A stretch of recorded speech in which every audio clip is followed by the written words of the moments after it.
لله رب العالمين والصلاة والسلام على سيد المرسلين محمد وآله وأصحابه أجمعين أما بعد قال الله تبارك وتعالى في القرآن المجيد والفرقان الحميد أقيموا الصلاة وآتوا الزكاة صدق الله العظيم. وقال تعالى خذ من أموالهم صدقة تطهرهم وتزكيهم بها وصل عليهم إن صلاتك سكن لهم صدق الله العظيم.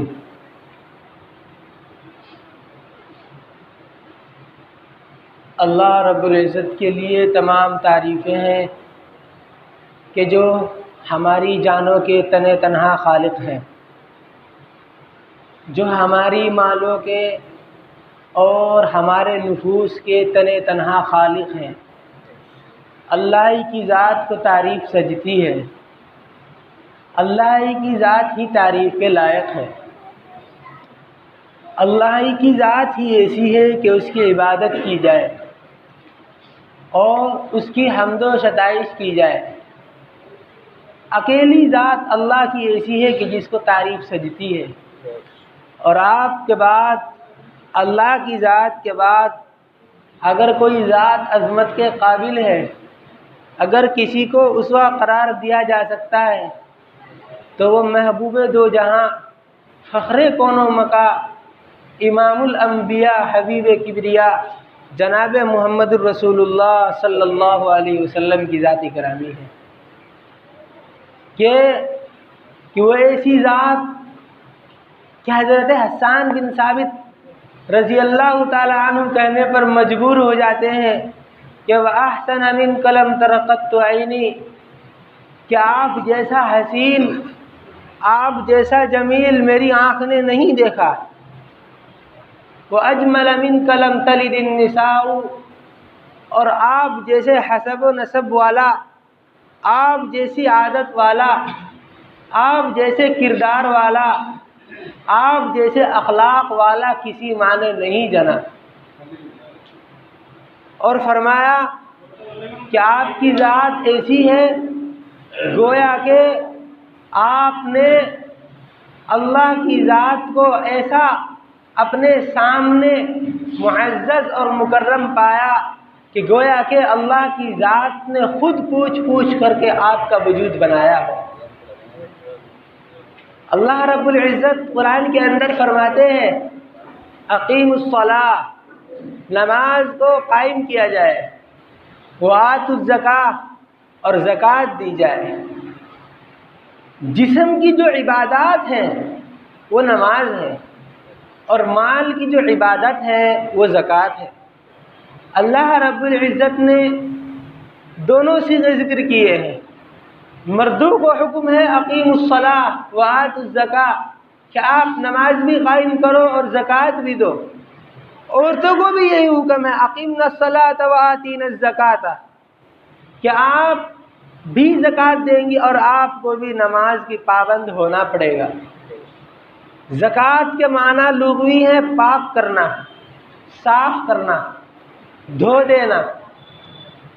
اور اصطلاح کے اندر زکوٰۃ کہتے ہیں کہ جو آدمی صاحب نصاب ہو اور اس کا مال ہو کہ جس مال کو اس نے 1 سال تک چھیڑ چھاڑ نہ کیا ہو، اس کو خرچ کے اندر نہ لایا ہو، اس مال کے اندر اللہ رب العزت کا حق ہے 2.5%.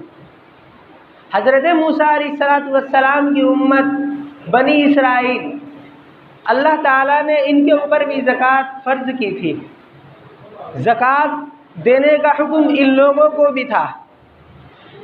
اللہ رب العزت نے ان کے اوپر جو زکوٰۃ تھی وہ 10% تھی. ان کو زکوٰۃ دینی تھی 10%، اور امت محمدیہ کی جب باری آئی اسی زکوٰۃ کو کم کر دیا ہے اور فرما دیا ہے کہ آپ کو جو زکوٰۃ دینی ہے اس کی مقدار یہ ہے کہ 100 روپے پہ 2.5 روپے. اچھا، زکوٰۃ کے ایک معنی ہے بڑھ جانا، زیادہ ہو جانا کہ جب آدمی زکوٰۃ دیتا ہے اس کے مال کو اللہ رب العزت پاک کر دیتے ہیں، اس کا مال صاف ہو جاتا ہے، اس کے اندر کا گند اور اس کے اندر کا میل کچیل اللہ رب العزت پاک کر دیتے ہیں۔ پھر جب یہ آدمی زکوٰۃ دے دیتا ہے تو اس کا مال حرام جگہ جانے سے بچ جاتا ہے، اس کا مال ناجائز جگہ پر جہاں خرچ ہوتا تھا وہاں پر خرچ ہونے سے اللہ رب العزت اس کو بچا لیتے ہیں۔ آدمی اگر زکوٰۃ دینے لگ جائے تو زکوٰۃ کی برکات اتنی ہے کہ آدمی برداشت نہ کر پائے، چونکہ دور صحابہ میں خود جناب نبی کریم صلی اللہ علیہ وسلم کے دور کے اندر صحابہ نے نبی کی بات کو مانا، ازواج مطہرات کی باتوں کو مانا اور جو کام کرنے کے تھے وہ کیے، صدقات الفطر کو واجب کیا، اور اسی طریقے سے جو ان کے مالوں کے اندر زکوٰۃ تھی وہ زکوٰۃ انہوں نے ادا کی۔ کہ کیسے ادا کی؟ ایسے ادا کی جیسے آج زکوٰۃ مانگنے والا در در کی ٹھوکریں کھا کر کے مالداروں کی چوکٹ پر آتا ہے اور آ کر کے ان سے عرض کرتا ہے کہ ہم زکوٰۃ کے مستحقین ہیں، ہم کو زکوٰۃ دی جائے۔ اور صحابہ کے دور کے اندر ہوتا یہ تھا کہ زکوٰۃ دینے والا خود زکوٰۃ کے مصرف کو تلاش کرتا تھا۔ دور صحابہ میں یہ ہوتا تھا کہ جو آدمی یہ چاہے کہ میرے گھر سے زکوٰۃ جائے تو اس کو یہ چاہیے تھا کہ وہ چل کر کے خود تلاش کرے، اس کے باپ کے نوکر نہیں ہے کہ تیرے گھر گیا کر یہاں یہ کہیں کہ ہم زکوٰۃ لینے آئے ہیں، ہرگز نہیں ہے۔ یا آپ کان کھول کر کے سن لیں، اسلام کا دستور یہی ہے، قرآن کا دستور یہی ہے، دور صحابہ سے بھی یہی ثابت ہے کہ جس شخص کو زکوٰۃ دینی ہوتی تھی، جس شخص کے اوپر زکوٰۃ واجب ہوتی تھی، وہ شخص خود اپنے گھر سے چل کر جاتا تھا اور مستحقین کو تلاش کرتا تھا اور ان کو زکوٰۃ دیتا تھا۔ اور دور صحابہ میں یہ بھی ہوا ہے کہ جب جب زکوٰۃ دینے کی ضرورت پڑی اور زکوٰۃ لینے والے نہیں ملے تو ان کی منتیں کی اور چھپ چھپ کر کے ان کو دیکھا کہ کون شخص ایسا ہے کہ جس کو ابھی ضرورت ہے مال کی، تو چپکے سے وہاں جا کر زکوٰۃ کے پیسے ان کو مالک بنا کر کے آ جایا کرتے تھے۔ آج نہ کوئی زکوٰۃ دینے خود جاتا ہے اور نہ ہی اس کو تلاش کرنے کی یہ کہ کوئی اس کو جسارت اور ہمت ہوتی ہے۔ آج کل ہوا یہ کہ جب مالدار لوگ خود زکوٰۃ دینے نہیں گئے اور خود مالدار لوگوں نے نہیں دیکھا کہ اس وقت ہمارے پیسے کی ضرورت کہاں ہے، کہاں لگنا چاہیے ہمارا مال، تو امت بکھر کر رہ گئی، امت ٹوٹ کر کے رہ گئی، امت کا کوئی حامی اور کوئی مددگار نہ رہا۔ ہوا یہ کہ جن کو زکوٰۃ کی ضرورت تھی، جن کو صدقات کی ضرورت تھی، جو خود مال کے پیاسے اور بھوک کے پیاسے تھے، انہوں نے خود باہر آ کر کے زکوٰۃ مانگنا شروع کر دیا۔ اور اس معاشرے نے، اس تہذیب نے، اور یہ جو کلچر جو میرے اور آپ کے معاشرے میں پھیلا ہوا ہے، اس کا اتنا بڑا ظلم کہ پہلے تو خود زکوٰۃ دینے نہیں گئے، اس کے بعد اگر مستحقین زکوٰۃ لینے کے لیے آئے بھی تو ان کو ڈانٹا جاتا ہے، ان سے دلیل مانگی جاتی ہے، ان سے ثبوت مانگا جاتا ہے کہ آپ مجھے ثبوت پیش کرو، کیا ثبوت ہے تمہارے پاس کہ تم زکوٰۃ کے مستحقین ہو؟ ارے اللہ کے غضب کو تم بھول گئے ہو کہ جس کے غضب کے اندر نہ آواز ہے اور نہ جس کی پکڑ کے اندر کوئی مہلت ہے، کہ اللہ رب العزت اگر تم کو چاہتا کہ تمہارے استطاعت کے مطابق دیتا، اللہ کی قسم تمہارا وجود ایسا نہیں تھا کہ تمہارے وجود پر ناخون کا ایک ذرہ بھی رہ جاتا۔ کیونکہ آپ لوگوں نے زکوٰۃ کے مستحقین کو تلاش کرنا بند کیا تو زکوٰۃ کے مستحقین خود آنا شروع ہوئے اور آپ نے ان سے دلیل مانگنے کی کوششیں کی، آپ نے ان سے دلیل مانگنے کی جسارتیں کی، ہمتیں کی کہ کیا دلیل ہے آپ کے پاس کہ آپ کو زکوٰۃ لگ جائے گی۔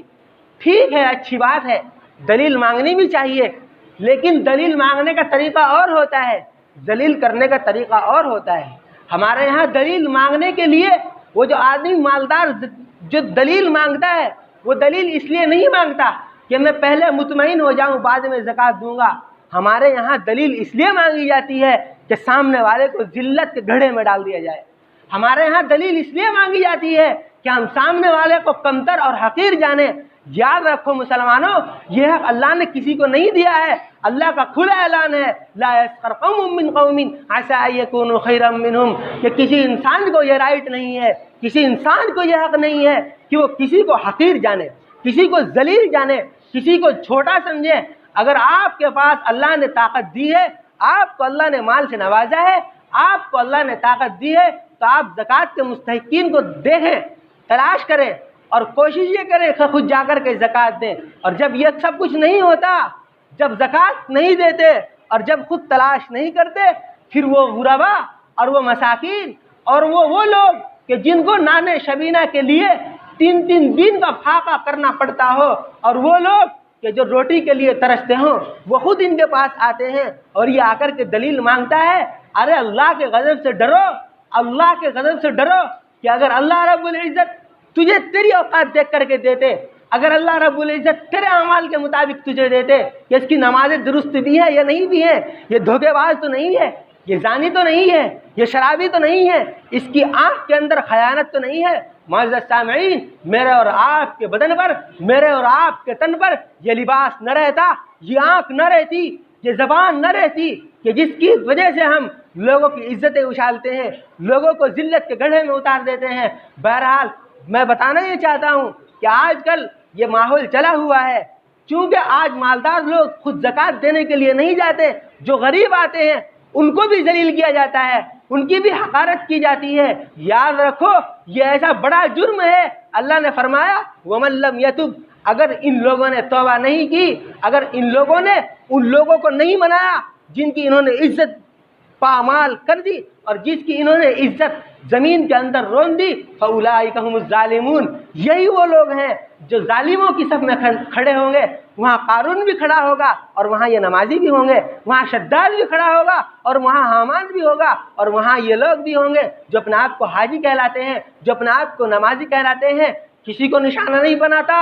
اللہ کی قسم میں کسی غریب کا وکیل نہیں ہوں، لیکن حقیقت یہی ہے، کسی آدمی کے روب سے اور کسی کے دبدبے سے شریعت بدل جائے، ایسا ہرگز نہیں ہوگا۔ جو شریعت کا قانون ہے اپنی جگہ پر مسلم ہے، اپنی جگہ پر حقیقت ہے۔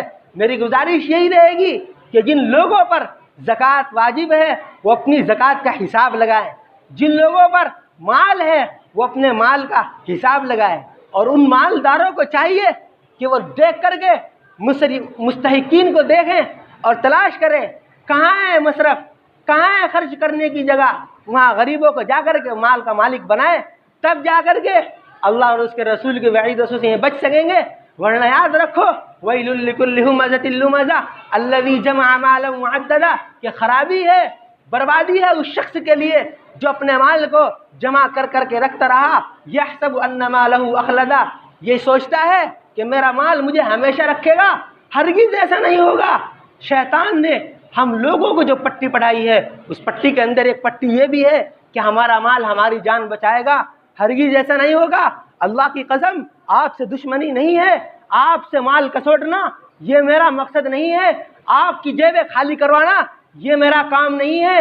میں اللہ کا حکم آپ کو سنا رہا ہوں، الذی جمع مالا معددا، جس نے اپنے مال کو جمع کیا، گن کر کے رکھتا رہا، یحسب ان مالہ اخلدا، یہ سوچتا ہے کہ میرا مال مجھے بچائے گا۔ ہرگز ایسا نہیں ہوگا۔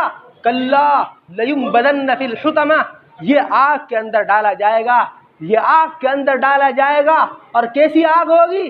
نار اللہ الموقدہ، اللہ کی ایسی آگ ہوگی، ایسی اللہ اس کو جلائیں گے کہ وہ سیدھا آدمی کے دل پر وار کرے گی، اور جب دل پر وار کرے گی کلیجے پھاڑ کر کے رکھ دے گی۔ نار اللہ الموقدہ التی تطلع علی الافئدہ انہا علیہم مؤصدہ، پھر کیا ہوگا؟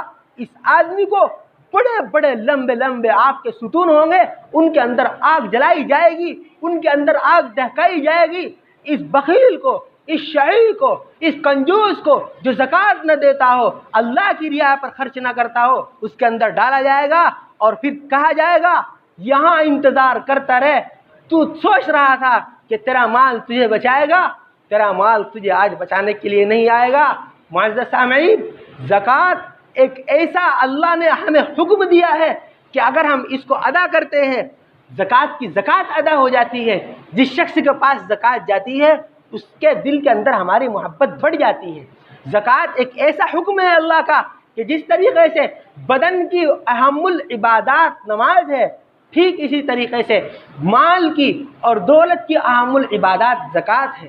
اگر ہم زکوٰۃ کو ادا کرنے والے بنیں گے، اللہ کی قسم زکوٰۃ کی برکات اتنی آئیں گی، زکوٰۃ کی نورانیت اتنی آئیں گی کہ آپ اور میں برداشت نہیں کر پائیں گے. کیوں؟ کیونکہ دور صحابہ میں ایسا ہوا. حضرت عبد الرحمن بن عوف رضی اللہ تعالیٰ عنہ کو اللہ نے اتنا مال دیا تھا، اتنی دولت دی تھی، اتنا نوازا تھا کہ ان کے پاس غلات تھے، ان کے پاس پراپرٹیاں تھی، ان کے پاس مکانات تھے، محلات کی کمی نہیں تھی، باغات ان کے زیر دست تھے. معزز سامعین، کتنا مال اللہ نے ان کو دیا، کتنا مال اللہ نے ان کو دیا کہ جب ان کا مال بڑھتا ان کی فکریں بڑھ جاتی تھی کہ میرا مال بڑھ رہا ہے. کیوں؟ کیونکہ اس کی زکوٰۃ کی جو برکات تھی وہ اب رونما ہونی تھی، ان کو واپس آنا تھا، ان کو ظاہر ہو کر کے رہنا تھا. کیونکہ اللہ رب العزت نے زکوٰۃ کا جو امر ہم کو دیا ہے وہ اسی لیے دیا ہے کہ ہمارا جو مال ہے وہ پاک ہو جائے، ہم اپنے مال کو پاک کر دیں. اور جب ہمارا مال پاک ہو جائے گا اس کے اندر سے جو جانے والا حرام مال ہے اس کو بھی اللہ تعالیٰ ایک طرف کر دیں گے. اور ٹھیک اسی طرح جو ہمارا مال خود ہمارے لیے وبال بننے والا ہے، زکوٰۃ کی برکات یہ ہوتی ہیں کہ اللہ رب العزت اس مال کو ہمارے لیے ہمارے وجود کے لیے رحمت بنا دیتے ہیں، اس مال کو ہمارے لیے زحمت نہیں بناتے. ورنہ آج دیکھو ہاسپٹلوں کے اندر لوگ پریشان الگ سے ہوتے ہیں، اپنا مال الگ سے جمع کرتے ہیں. آپ لوگوں سے میری اپیل یہی ہے کہ جو صاحب نصاب ہیں، میں پھر کہہ دیتا ہوں کہ آپ لوگ خود جائیں، خود تلاش کریں کہ کہاں ہمیں زکوٰۃ کا مال دینا ہے. زکوٰۃ کا جو مصرف ہے، زکوٰۃ کا مصرف یہی ہے کہ آپ لوگ مساکین کو دیں، غرباء کو دیں. اور اس وقت جو امت کی اس وقت ضرورت ہے وہ ضرورت یہ ہے کہ آپ اپنے بچوں کی تعلیمات پر، وہ بچے کہ جو اسکول کی فیس نہیں دیتے، وہ بچے مدرسوں کے اندر جاتے ہیں، ان کا کوئی والی نہیں ہوتا، ان کا کوئی حاکم نہیں ہوتا، یہی بچے آگے چل کر کے تمہیں زکوٰۃ کے مسائل بتاتے ہیں. یہی بچے آگے چل کر کے تمہارے بچوں کے، تمہاری بیویوں کے خود تمہارے جنازے پڑھانے کے لیے تیار ہوتے ہیں. آپ اپنے اطراف کے مدارس پر غور کریں، خود اپنے معاشرے کے اندر بیواؤں پر غور کریں، ان بچیوں پر غور کریں کہ جن کے ہونٹ سوکھ جاتے ہیں، کہ ان کے گھر کے اندر غلے کا ایک حبہ نہیں جاتا ہے. یہاں یہ ہمارے بڑے آدمی، خود رؤسا آدمی، رئیس آدمی، یہ 10-12 ہزار روپے دے کر کے لوگ سوچتے ہیں کہ ہم نے زکوٰۃ ادا کر دی ہے، خوب اللہ کی زمین پر اکڑ کر کے چلتے ہیں. یاد رکھو اس سے کام چلنے والا نہیں ہے. آپ اپنے گھر کا حساب لگائیں، اللہ کی قسم آپ کے گھر کا خرچہ 12-15 ہزار روپے سے زیادہ بیٹھے گا. اور آپ لوگ اللہ کی راہ میں دیتے ہوئے، اللہ کی راہ میں خرچ کرتے ہوئے اتنے تنگ آتے ہیں. میں لوگوں کے چہرے دیکھتا ہوں، یار ہم لوگ مانگ رہے ہیں، خود اس لیے نہیں مانگ رہے ہیں کہ ہم اپنے پیٹ کے اندر اس کو اتاریں گے، اس لیے نہیں مانگ رہے ہیں کہ نعوذ باللہ من ذالک آپ کے دیے ہوئے پیسے سے ہمارا گھر چل جائے گا. ہرگز ایسا نہیں ہوتا، ہرگز ایسا نہیں ہوتا. کسی کے دینے سے کسی کے گھر کا پورا نہیں پڑتا، یہ آپ لوگ بھی جانتے ہیں. لیکن آپ لوگ اگر زکوٰۃ نہیں ادا کریں گے، میں نے وعیدیں بتلا دی ہیں، پورا قرآن وعیدوں سے بھرا پڑا ہے. آپ لوگ زکوٰۃ کو دیں اور زکوٰۃ خود چل کر کے دیں، جہاں جہاں مستحقین ہیں ان تک زکوٰۃ تک پہنچائیں اور ان کی دعائیں لیں. میں نے بتایا کہ حضرت عبد الرحمن بن عوف کو اتنا مال اللہ نے دیا تھا، اتنی جلال دیا تھا، اتنی ہمت دی تھی، اتنے باغات دیے تھے، اتنی پراپرٹیاں دی تھی کہ آ کر کے بیٹھ گئے، رونے لگ گئے کہ یا رسول اللہ بڑا ڈر لگ رہا ہے کہ مال زیادہ ہے. اللہ کے رسول نے کہا خرچ کر. انہوں نے اور خرچ کیا. بعد میں کیا ہوا کہ اللہ کے رسول صلی اللہ علیہ وسلم نے ایک خواب دیکھا. آپ روئے، آپ کی آنکھوں سے آنسو نکلے. آپ نے کہا یہاں آؤ، عبد الرحمن کو بلاؤ. عبد الرحمن بن عوف آتے ہیں، آ کر عرض کرتے ہیں یا رسول اللہ میرے ماں باپ قربان ہو، میری ماں باپ قربان ہو. کیا ہوا؟ آپ رو کیوں رہے ہیں؟ فرمایا عبد الرحمن میں نے لوگوں کو دیکھا ہے جنت میں جاتے ہوئے، سارے لوگ چلے گئے، ایک بھی تو باقی نہیں رہا. سب بعد میں تجھے دیکھا کہ تو روتا ہوا آ رہا ہے، تیرا پورا بدن پسینے سے شرابور ہے. خود تیرے چہرے سے، خود تیرے آنسوؤں سے اور خود تیرے بدن کے اس پسینے سے زمین بھیگ گئی ہے، اتنا برا تیرا حال۔ حضرت عبد الرحمن بن عوف بولے یا رسول اللہ، میرا کوئی مجرم، میرا کوئی جرم ہو، میری کوئی غلطی ہو، میری کوئی گستاخی ہو، آپ بتلا دیں۔ اللہ کے رسول روئے، رو کر کے ایک بار پھر اپنے آنسو صاف کیے، اور آنسو صاف کرنے کے بعد فرمایا عبد الرحمن کہ تیرے پاس مال بہت بڑا ہے، تیرے پاس مال بہت زیادہ ہے، یہی تیری جنت میں نہ جانے کا سبب بن گیا۔ بعد میں نے تجھے دیکھا کہ تو ہانپتا ہوا آ رہا تھا، یہ سارے لوگ چلے گئے، تو ایک غریب بھی 500 سال پہلے جنت میں چلے گئے ہیں، لیکن تیرے پاس مال تھا، اس مال نے تجھے روک دیا۔ کہا کہ یا رسول اللہ پھر کیا کروں، کہ لٹا دے، کہ کتنا لٹاؤں، کہ ½ دے دے۔ ½ دے دیا۔ جب اللہ کے رسول دنیا سے ظاہری وصال فرماتے ہیں، اس کے بعد پھر کیا ہوا، پھر حضرت عبد الرحمن بن عوف آئے، اپنا سر پکڑ کے رونے لگے۔ اللہ کے رسول کے خیمے کے باہر دیکھا سلمہ نے، یہ رونے کی آواز کس کی ہے، یہ کون رو رہا ہے، دھاڑے مار کر کے روتا ہے، اس کی رونے کی آواز دیکھی نہیں جاتی، اس کے رونے کا انداز دیکھا نہیں جاتا۔ پوچھا کہ کون ہو، کہا اماں جی عبد الرحمن بن عوف ہوں۔ کہا کہ کیوں آئے ہو، کہ اماں جی بڑا ستایا ہے، بڑا رلایا ہے، اس مال نے پریشان کر کے رکھ دیا ہے، آپ مجھے بتائیں میں کیا کروں۔ حضور تھے، میں پوچھتا تھا، اب حضور نہیں ہے، میں کس سے پوچھوں۔ حضرت سلمہ کہنے لگی میں حضور کی ترجمانی کیسے کر سکتی ہوں، کہ نہیں آپ کر دیں، آپ کے حکم کے اندر اللہ میرے لیے خیر واجب فرما دیں گے۔ آپ نے فرمایا کہ آدھا مال لٹا دے۔ اٹھے، پھر دوبارہ سے آدھا مال اللہ کی راہ میں خرچ کیا۔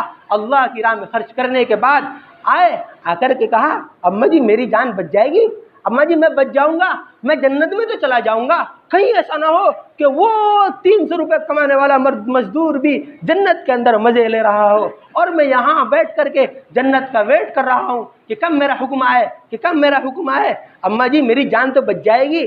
حضرت سلمہ فرمانے لگی کہ میں اللہ کے رسول سے سفارش کروں گی، خود اللہ کے رسول اللہ سے تیری سفارش کریں گے، اللہ معاف فرما دیں گے کہ تیری جان بچ جائے گی۔ معزز سامعین، یہ زکوٰۃ کی برکات تھی کہ اتنا مال تھا، دونوں ہاتھوں سے دونوں پیروں سے خوب خرچ کیا، لیکن زکوٰۃ کے دینے کی جو برکات ان کے اوپر آئی یہ کنٹرول نہ کر سکے، یہ برداشت نہ کر سکے۔ لہذا میری اور آپ سے اپیل یہی ہے کہ جس شخص کو صاحب نصاب اللہ نے بنایا ہے، آپ شکر ادا کریں کہ اللہ نے آپ کو دینے والا بنایا ہے، لینے والا نہیں بنایا۔ اور آپ لوگ جب کسی سے تحقیق کریں تو اتنا ضرور خیال رکھیں کہ کسی کی عزت مجروح نہ ہو، کسی کی عزت نفس پر آنچ نہ آئے، کہیں ایسا نہ ہو کہ آپ تحقیق کے اندر اس کی پگڑی کو اچھال کر کے پیروں کے اندر یوں رون دیں اور اس کی عزت کا کوئی مقام نہ رہے۔ آپ تحقیق کریں، بے شک آپ کو کرنی بھی چاہیے، لیکن یہ خاص خیال رکھیں کہ کسی کی تحقیق کرتے ہوئے آپ اس کی تذلیل پر نہ جائیں، آپ اس کی ذلت پر نہ جائیں، اور آپ محبت کے ساتھ، عظمت کے ساتھ، دوسرا آدمی اگر آپ سے زکوٰۃ لے رہا ہے یہ اس کی خوش نصیبی ہے کہ وہ تمہاری زکوٰۃ لے رہا ہے، اور تم ہوا میں مت اڑو کہ ہم نے زکوٰۃ دے دی، تم بھی اللہ کا شکر ادا کرو کہ یا اللہ تیرا شکر ہے کہ ہمیں زکوٰۃ دینے والے مل گئے ہیں، ہمیں زکوٰۃ صحیح دینے والے اور صحیح لینے والے ملے ہیں۔ دعا ہے کہ اللہ رب العزت مجھے بھی اور آپ کو بھی جو باتیں کہی گئی ہیں ان پر عمل کرنے کی، خوب پابندی کرنے کی توفیق عطا فرمائے۔ اور یہ جو عشرہ چل رہا ہے اس وقت درمیانی عشرہ ہے، اس کا بھی اختتام ہے۔ اپنے جو آپ، یہ میرا خاص طور سے اعلان ہے بیان سے ہٹ کر کے، کہ جو بیوائیں ہیں، جو یتیم ہیں، جن کی غریب بچیاں ہیں، جن کے اوپر یہ حالات آ چکے ہیں کہ 1 عید 2 عید 3 عید چلی گئی ہے کہ ان کے آج تک کپڑوں کا جوڑا اور سوٹ نہیں بنا ہے، اپنے معاشرے کے اندر ضرور جھانکیں، اور اپنے معاشرے کے اندر جھانک کر کے ان کی ضرورتوں کا خیال رکھیں اور ان کی ضرورتوں کو پورا کریں۔ دعا ہے کہ اللہ رب العزت مجھے بھی اور آپ کو بھی اپنے حکم پر اور اپنے احکام پر جمنے کی توفیق عطا فرمائے۔ وما توفیقی الا باللہ۔